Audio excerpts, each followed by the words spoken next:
Hermanos, les invito a buscar su Biblia conmigo. Vamos a estudiar la palabra del Señor en uno de los pasajes de Romanos. Romanos capítulo 8 es donde vamos a estudiar la palabra del Señor. Romanos capítulo 8, vamos a leer, hermanos, del versículo 28 al 34.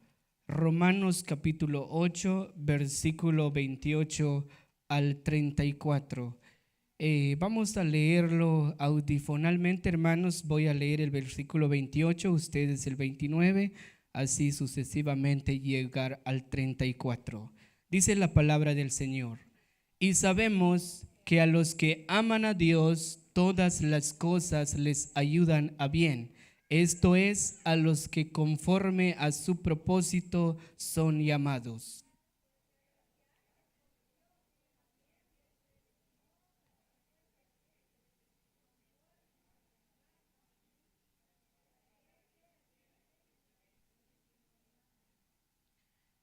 Y a los que predestinó, a estos también llamó, y a los que llamó, a estos también justificó, y a los que justificó, a estos también glorificó.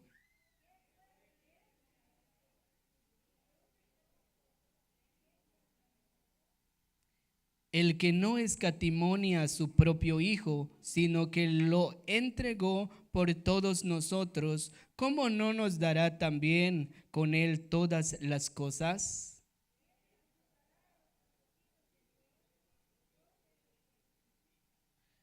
¿Quién es el que condenará? Cristo es el que murió, mas aún el que también resucitó, el que además está a la diestra de Dios, el que también intercede por nosotros. Amén. Tomen asiento, mis queridos hermanos. Nuestra idea central en esta hora de la tarde se trata sobre la predestinación.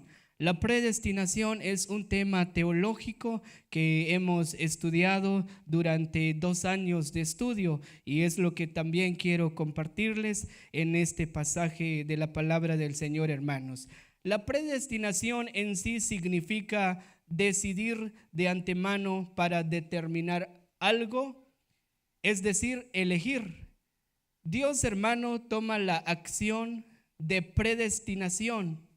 Cuando hablamos de la palabra predestinación, desde el principio de la eternidad, Dios toma o piensa y hace la acción de predestinación hacia el ser humano.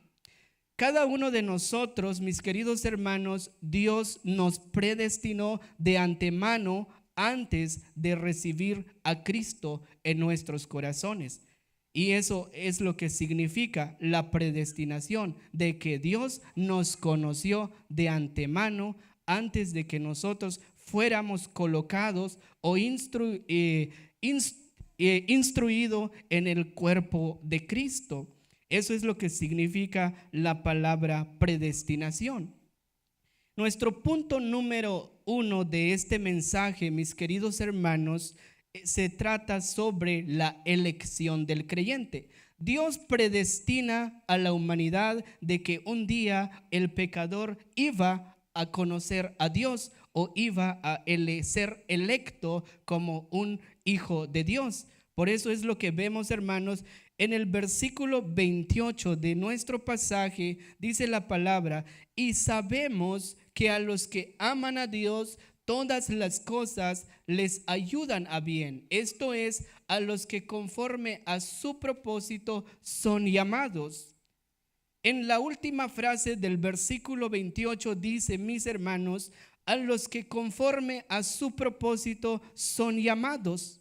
Cuando dice el texto de la palabra conforme a su propósito son llamados, es que Dios toma la iniciativa de que Él nos llama. Y entonces eso clasifica lo que es la elección del creyente. Dios hace que las cosas obran para bien. Dios nos llama, mis queridos hermanos. Dios nos elige, nos coloca, nos introduce en el cuerpo de Cristo. Y hay algo muy importante que vemos también en el mismo versículo. Hay algo que comienza Pablo a decir a la iglesia de Roma, y sabemos que a los que aman a Dios, todas las cosas les ayudan a bien. Hay dos puntos. Dios predestinó a quien iba a ser creyentes, hijos de Dios, y también Él toma la iniciativa de la elección cuando Él nos introduce en el cuerpo de Cristo. Cuando nosotros como iglesia ya estamos instruido o introducido, perdón, en el cuerpo de Cristo, hay algo, hermanos, que pasa en la vida del creyente. Y esto que pasa, esta cosa que pasa en la vida del creyente es que Dios hace que todas las cosas obren para bien. Lo que significa esta frase, mis queridos hermanos, Dios está haciendo que todo coopere para el bienestar espiritual de quienes le aman. El bien aquí no necesariamente una comodidad material, sino el cumplimiento del propósito divino en la vida del creyente. Muchas veces como iglesia, a veces cuando atravesamos dificultades en la vida, hermanos, nos hacemos la pregunta, ¿por qué? ¿Por qué razón me pasa tal situación? ¿O por qué me enfrento con esta circunstancia de la vida? Pero aquí Pablo dice que todas las cosas que pasan en la vida de cada creyente está obrando para el bien. Muchas veces como creyentes hacemos la pregunta, hermanos, estando en medio de un proceso, a veces Dios nos permite pasar por algún proceso espiritual donde nosotros muchas veces nos ponemos tristes, muchas veces lloramos por tal dificultad. No entendemos que si todo lo que nosotros nos pasa en la vida como iglesia está en el entorno del plan divino de Dios. Y eso es, muchas veces lo desconocemos, cómo Dios está obrando.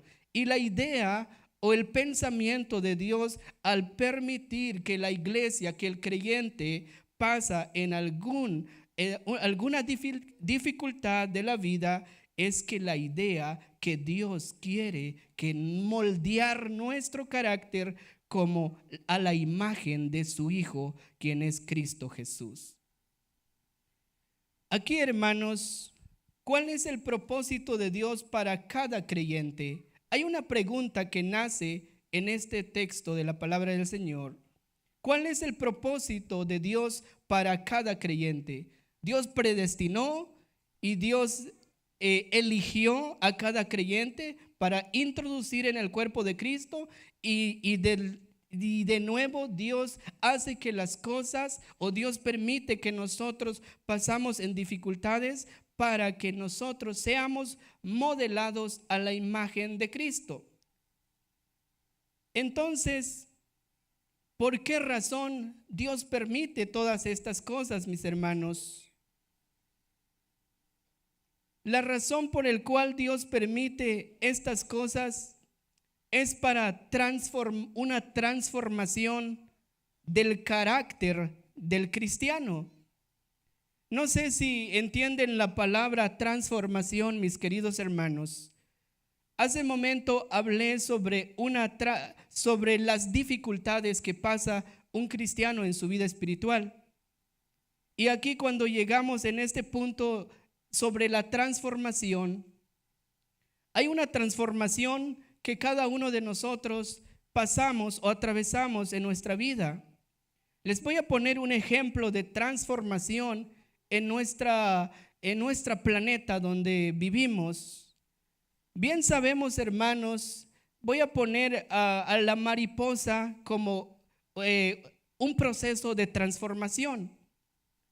Cuando nosotros vemos a una mariposa volar en el aire, nunca supimos o nunca nos hacemos la pregunta, ¿qué era o qué animal era, qué insecto era antes de convertirse en mariposa y poder volar en el aire con esos colores radiantes y hermosos? Pero la mariposa, hermanos, antes de reflejar esos colores, era un gusano casi feo, casi nadie se anima a tocarlo, ¿verdad? Pero cuando hace esa transformación, cuando el gusano se transforma a la mariposa, ya se ve hermoso, ¿verdad? Eso es una idea de la transformación, y eso también vemos en estos versículos de que Dios permite en nuestras vidas pasar por algunas dificultades para que Él nos pueda transformar a la imagen de su Hijo Cristo. Mis queridos hermanos, todo, cuando dice la palabra, este versículo, todo, tanto lo bueno como lo difícil, tiene un propósito dentro del plan de Dios. El otro punto, Dios nos ha predestinado según su propósito.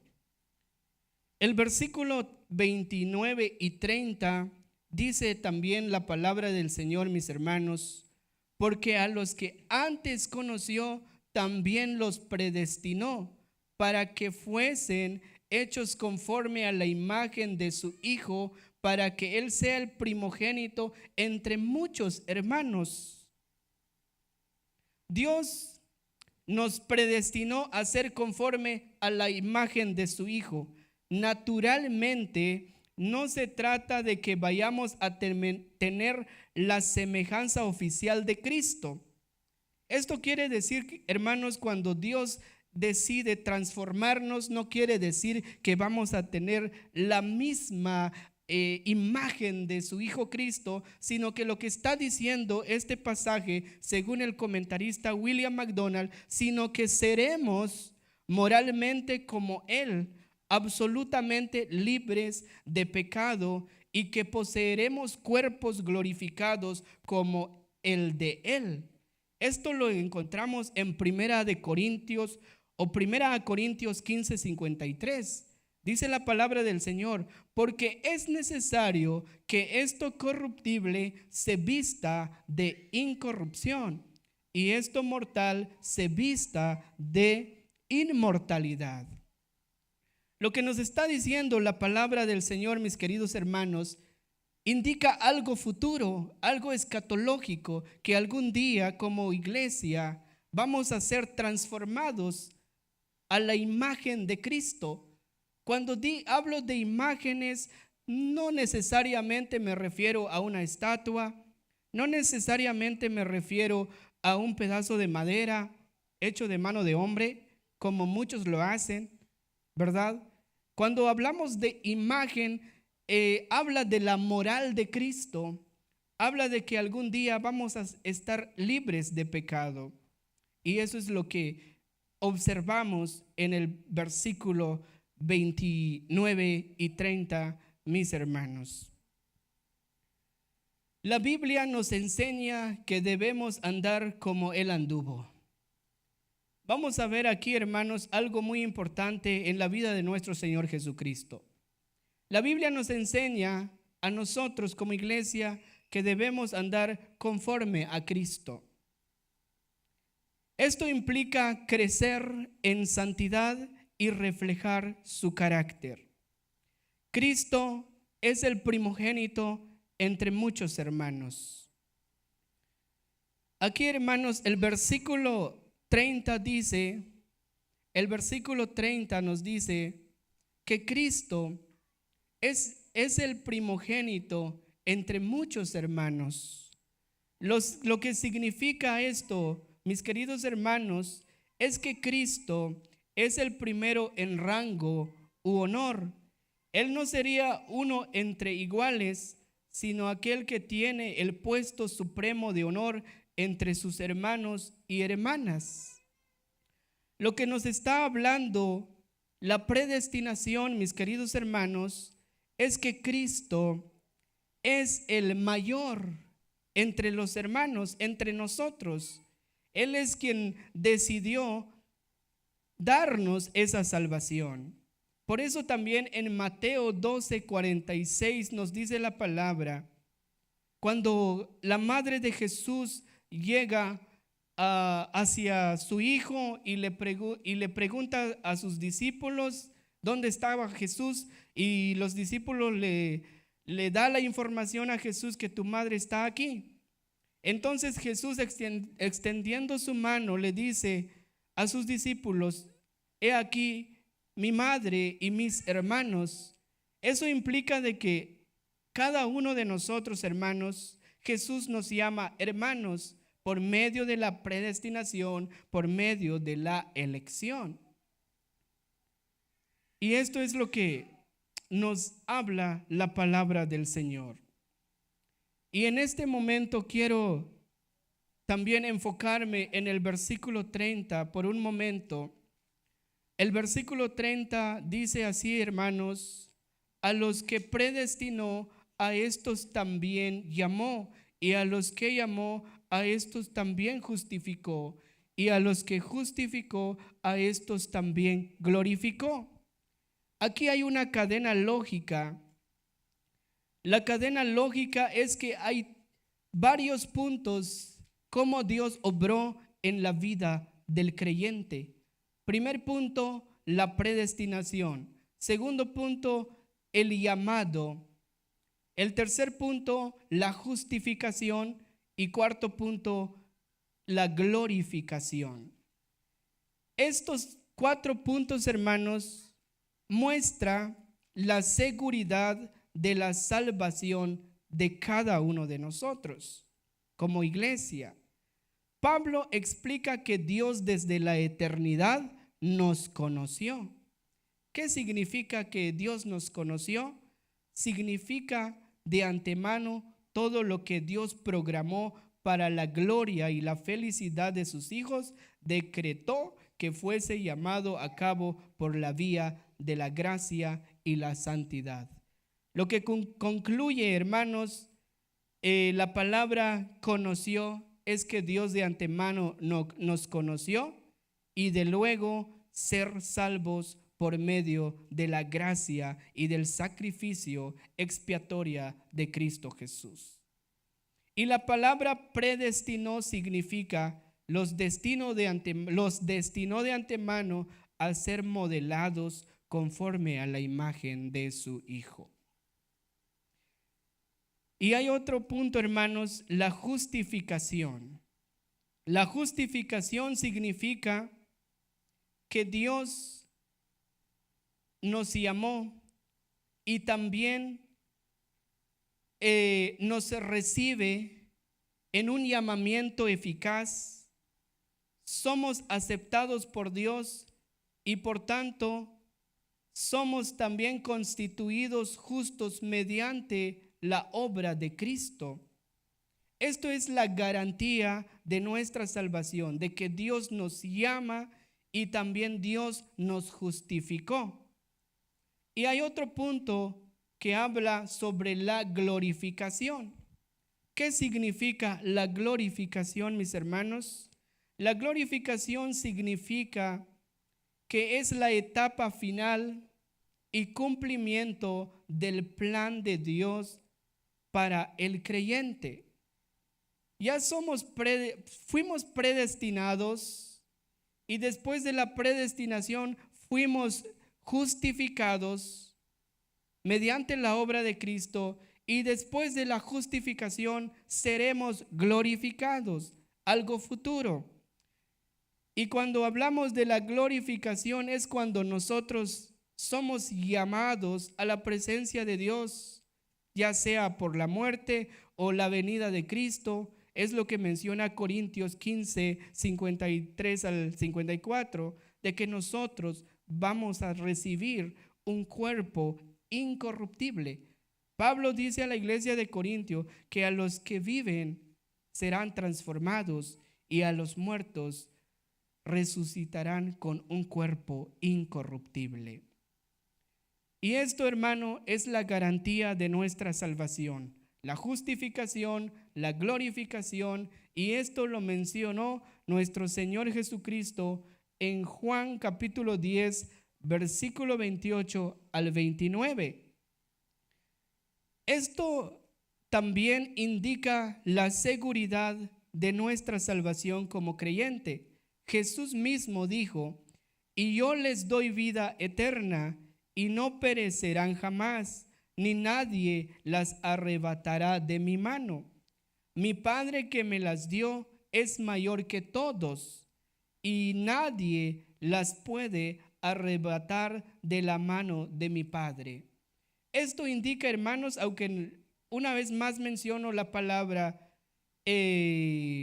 dificultad, esto indica de que como creyentes, cuando pasamos o atravesamos las dificultades o procesos o transformación en la vida espiritual o en nuestra vida cristiana, esto indica de que no nos puede desalentar o no nos puede separar de estas obras que Dios y Cristo ha hecho por nosotros, que es la justificación, que es también el llamado que Dios nos ha hecho, y por medio de la predestinación. ¿Por qué lo decimos, hermanos? Porque muchas veces cuando estamos pasando en esa dificultad, decimos o pensamos en ocasiones: creo que es mejor no seguir la vida cristiana. Creo que no sé si Dios todavía está conmigo. Empieza a dudar, empezamos a dudar de nuestra salvación, de lo que Dios o Cristo ha hecho en nosotros. Pero aquí, hermanos, notamos algo importante que Cristo mismo dijo: que nadie nos pueda arrebatar de la mano de Dios, porque es Cristo quien también nos cuida, nos aboga delante de Dios. Por eso, hermanos, es importante conocer, saber que nosotros fuimos predestinados, fuimos justificados y seremos glorificados. El objetivo final es que nuestra posición en Cristo es segura. No debemos temer cuando atravesamos por medio de algún proceso espiritual, porque es posible que Dios nos está transformando a la imagen de Cristo. Segundo punto, la seguridad eterna del creyente. Hemos estudiado el primer punto, mis hermanos, que trata sobre la elección del creyente. Por eso mencionamos la predestinación, la elección y la justificación. Pero en este punto 2 vamos a estudiar la seguridad eterna del creyente. El versículo 31 y 34 al 34 dice la palabra del Señor: ¿qué pues diremos a esto? Si Dios es por nosotros, ¿quién contra nosotros? Después de que Pablo escribe la carta a la iglesia de Roma o de los romanos, explica Pablo cómo nosotros fuimos llamados en Cristo Jesús. Y el versículo 31 al 34, Pablo hace varias preguntas retóricas y dice a la iglesia de Roma, de los romanos: ¿qué pues diremos a esto? Si Dios es por nosotros, ¿quién contra nosotros? Esto significa, hermanos, Pablo hace estas series de preguntas y muestra al creyente que es invulnerable ante cualquier acusación o condena. La pregunta retórica que hace Pablo: ¿qué pues diremos a esto? Si Dios es por nosotros, ¿quién contra nosotros? Esto indica que no hay ningún acusador que puede prevalecer en contra de los hijos de Dios, porque Él ya nos declaró justos por la obra de Cristo. Mis queridos hermanos, hay algo muy importante aquí. nadie, ninguna persona, cuando dice nadie, ¿quién? Pablo dice, ¿quién contra nosotros? Ningún ser humano, ninguna otra persona nos puede acusar delante de Dios y decir, este es pecador, este no merece ser salvo. Porque Pablo claramente dice a la iglesia que ninguna persona nos puede acusar delante de Dios, porque ya fuimos predestinados, justificados y también seremos glorificados. No sé si en alguna ocasión te has parado ante un juez, hermano. Yo en alguna ocasión ya me he parado ante los jueces o ante un tribunal donde el juez está en su despacho y las personas que están en el corte ya lo llaman por nombre. Cada quien lo llaman por nombre y el juez y la persona que está ante el juez es abogado por una persona también. El abogado cuando le dice, cuando es el que nos representa ante el juez y él dice, él aboga por el que tiene algún delito, ¿verdad? Es la función que hace el juez. Y cuando el juez, cuando el abogado pone o defiende al acusado, el juez dice, pues está bien, si esta persona se hace culpable de su delito o responde la palabra soy culpable, entonces lo dejaremos libre. Entonces automáticamente cuando nosotros como que tengamos algún delito, no sé, ya sea por conducir mal, cuando nos llaman ante un juez, hermanos, es ahí donde cuando nosotros decimos que somos culpables, el juez nos deja suelto, o sea que nos deja libre. ¿Por qué? Porque hay un abogado que aboga por nosotros. Y es casi lo mismo cuando un acusado quiere acusarnos delante de Dios, Cristo automáticamente, Él aboga por nosotros y dice, no, yo di mi sangre por yo rescaté, yo di mi vida en la cruz por así que Él merece ser libre. Es casi lo que dice Pablo, que ninguna persona, nadie nos puede acusar delante de Dios. Dios no escatimó a su propio Hijo. Cuando la palabra dice, hermanos, que Dios ya nos dio todo, Dios ya nos dio todo. Cuando Pablo dice que nadie nos puede acusar, es porque Dios ya dio todo por ti y por mí. Porque el versículo 31 dice, ¿qué pues diremos a esto? Si Dios es por nosotros, ¿quién contra nosotros? El que no escatimó ni a su propio Hijo, sino que le entregó por todos nosotros, ¿cómo no nos dará también Él todas las cosas? Dios no escatimó a Cristo, lo que afirma su compromiso con el creyente. Cuando un mundo con una humanidad perdida necesitó ser salvo por un sustituto sin pecado, el gran Dios del universo decidió entregar a su único Hijo en propiciación por nuestros pecados. Así que la seguridad de cada uno de nosotros, hermanos, implica en Cristo Jesús. Es por Cristo, no somos nosotros. Por eso Efesios dice que también por gracia soy salvo por medio de la fe. Y esto no de vosotros, es don de Dios.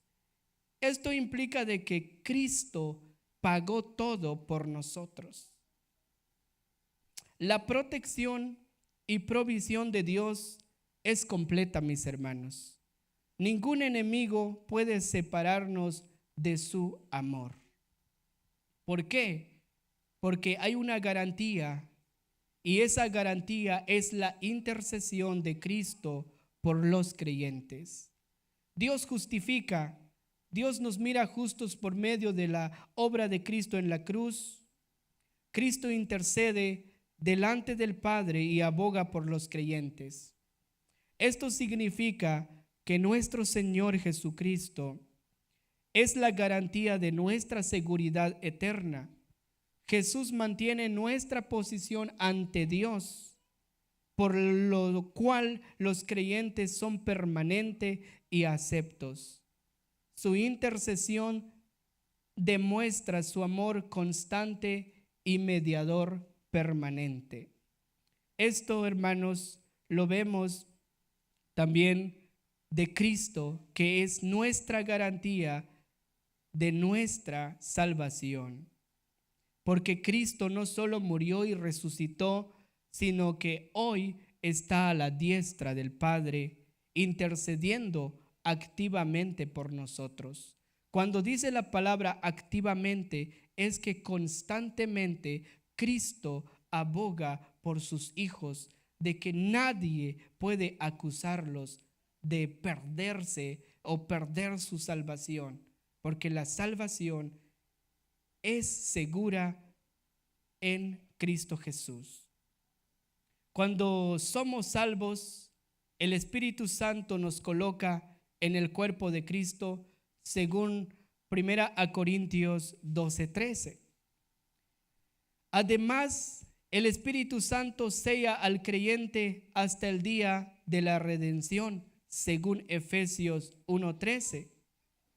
Así que, mis queridos hermanos, lo que nos enseña la palabra de Dios en esta hora de la tarde, no importa las dificultades, no importa las pruebas, no importa el sufrimiento, sea una pérdida de un ser querido, sea la escasez, sea las necesidades de la vida, nada de eso nos puede separar del amor de Dios que es en Cristo Jesús. Debemos, hermanos, confiar siempre en los planes de Dios, incluso en medio del sufrimiento. Reconocer que el proceso de la santificación forma parte de la predestinación divina. Descansar en la seguridad de la salvación, sabiendo que ningún poder puede separarnos del amor de Dios y de su gracia. Esto lo vemos, hermanos, en Romanos 8:35. Les invito a ir conmigo en Romanos 8:35 al 39, donde nos dio el hermano la lectura bíblica antes de terminar nuestro sermón en esta tarde. Dice la palabra de Dios: ¿quién nos separará del amor de Cristo? ¿Tribulación o angustia o persecución o hambre o desnudez o peligro o espada? Como está escrito: por causa de ti somos muertos todo el tiempo, somos contados como ovejas de matadero. Antes, en todas estas cosas somos más que vencedores por medio de aquel que nos amó, por lo cual estoy seguro de que ni la muerte, ni la vida, ni ángeles, ni principados, ni potestades, ni lo presente, ni lo porvenir, ni lo alto, ni lo profundo, ni ninguna otra cosa creada nos podrá separar del amor de Dios que es en Cristo Jesús, Señor nuestro. Cristo Jesús es la garantía de mi salvación y de tu salvación, mi querido hermano.